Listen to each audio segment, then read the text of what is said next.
भगवद्गीता भावार्थ यामध्ये अध्याय 3 आजपासून आपण पाहणार आहोत. यामध्ये 1 ते 5 हे श्लोक आपण पाहणार आहोत. अध्याय 3 हा कर्मयोग आहे. यामध्ये आता एक श्लोक पाहूया.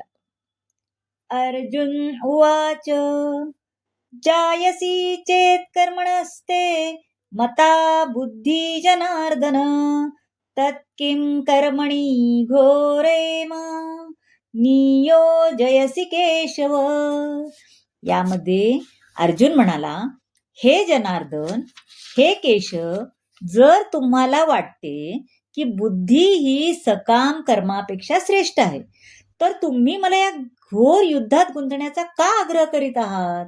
आता पहा, मागील अध्यायात भगवान श्रीकृष्ण यांना आपला जिवलग मित्र अर्जुन यास भौतिक दुःखाच्या महासागरातून मुक्त करण्याच्या दृष्टीने त्यांनी विस्तृत त्याचं वर्णन केले आणि आत्मसाक्षात्काराला मान्य केलेला मार्ग म्हणजे बुद्धियोग. अर्जुनाला कृष्ण भावनेचे कारण सांगून चतुराईने युद्ध टाळायचे होते, म्हणून तो प्रामाणिक शिष्य होता, है ना. म्हणून त्याने ही गोष्ट आपल्या गुरु समोर म्हणजे श्रीकृष्णांसमोर मांडली आणि विविध प्रश्न केले. आता त्या प्रश्नाचे उत्तर श्रीकृष्णाने कृष्ण भावना भावित कर्म आणि कर्मयोगाचे विस्तृत वर्णन या अध्यायात आता केलेले, ते आपण पाहूयात. आता श्लोक 2 मध्ये काय म्हणतात ते पाहूया. व्यामिश्रेणेव वाक्येन बुद्धी मोहयसीव मे तदेकं वद निश्चित्य येन श्रेयोहमाप्नुयाम. तर यामध्ये व्यामिश्रेण म्हणजे संदिग्ध किंवा दुटप्पी बोलणे. मोहयसी म्हणजे तुम्ही मोहित करत आहात. आता तुमच्या संदिग्ध बोलण्यामुळे माझी बुद्धी अगदी गोंधळून गेलेली आहे, म्हणून यापैकी कोणती गोष्ट माझ्यासाठी सर्व दृष्टीने श्रेयस्कर आहे ते कृपया निश्चितपणे मला सांगा. आता पहा, आधीच्या अध्यायात सांख्ययोग, बुद्धियोग, इंद्रिय निग्रह, निष्काम कर्म आणि नवसाधकाची स्थिती हे सर्व वर्णन केलेले आहेत, हो की नाही. पण अजून काही आकलन आणि बोध होण्यासाठी आणि आचरण ते करण्यासाठी वर करणी गोंधळात टाकणाऱ्या गोष्टींचे अर्जुनाला स्पष्टीकरण हवे आहे. तर ते तो समजून घेण्यासाठी आपल्या प्रश्नाद्वारे कृष्ण भावनेचा मार्ग मोकळा करीत आहे. आता त्यावर भगवान काय म्हणतात ते श्लोक 3 मध्ये पाहूया.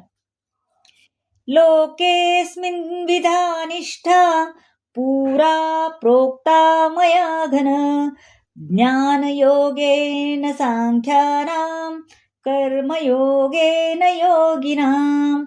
आता हे म्हणतात श्री भगवान उवाच, हे भगवानांनी म्हणले ना. भगवान म्हणाले, हे निष्पाप अर्जुना, मी यापूर्वीच तुला सांगितलं आहे की आत्मसाक्षात्कारासाठी प्रयत्न करणाऱ्या मनुष्यांचे 2 वर्ग आहेत. काही जणांचा तात्विक तर्काद्वारे अर्थात ज्ञानयोगाद्वारे आणि इतरांचा भक्तिपूर्ण सेवेद्वारे आत्मसाक्षात्कारी होण्याकडे कल असतो, हो की नाही. आता या 4थ्या श्लोकामध्ये काय म्हणले ते आपण पाहूया. श्लोक 4. न कर्मणा मनारंभा नैष्कर्म पुरुषोष्णुते न च संन्यसनादेव सिद्धी समधी गच्छती. आता मनुष्य कर्मबंधनातून मुक्त होऊ शकत नाही, तसेच केवळ संन्यास बनल्यानंतर पण मनुष्याला सिद्धी प्राप्त करू शकत नाही. भौतिकवादी मनुष्याचे हृदय पवित्र करण्यासाठी विहित कर्माचे पालन करून शुद्ध झाल्यावरच एखादा जीवनात संन्यास आश्रम स्वीकारू शकतो. तत्वज्ञानी लोकांनुसार काय आहे, केवळ संन्यास आश्रम स्वीकारल्याने किंवा सकम कर्मातून निवृत्त झाल्याने मनुष्य नारायणाप्रमाणेच होतो, परंतु भगवान त्याला मान्यता देत नाही. हृदय शुद्धीशिवाय संन्यास केवळ गोंधळच निर्माण करतो. या उलट एखादा भगवंताच्या दिव्य सेवेचा स्वीकार करत असेल तर त्याने केलेल्या प्रगतीचा स्वीकार भगवंत करतात. आता श्लोक 5 मध्ये काय लिहिले ते पाहूया. नहि कश्चिन्नमपि जातु तिष्ठत्य कर्मकृत कार्यते ह्यवशा कर्म सर्वा प्रकृतिजैर्गुणै. आता प्राकृतिक गुणांपासून प्राप्त केलेल्या गुणानुसार मनुष्याला असहाय्यपणे कर्म करण्यास भाग पाडले जाते. सतत क्रियाशील राहणे हा जीवनाचा प्रश्न नसून आत्म्याचा स्वभाव आहे. भौतिक शरीर हे मृत यंत्राप्रमाणे आहे, जे आत्म्याद्वारे चालवले जाते.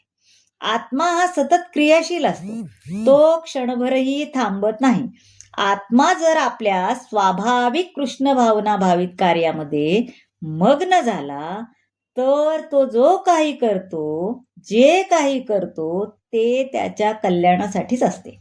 कारण कृष्ण भावनेशिवाय सर्व काही व्यर्थच आहे. तर मंडळी, कसा वाटला आजचा भाग नक्की सांगा. चॅनलला सबस्क्राईब करा, आवडला असेल तर लाईक करा, शेअर करा. धन्यवाद.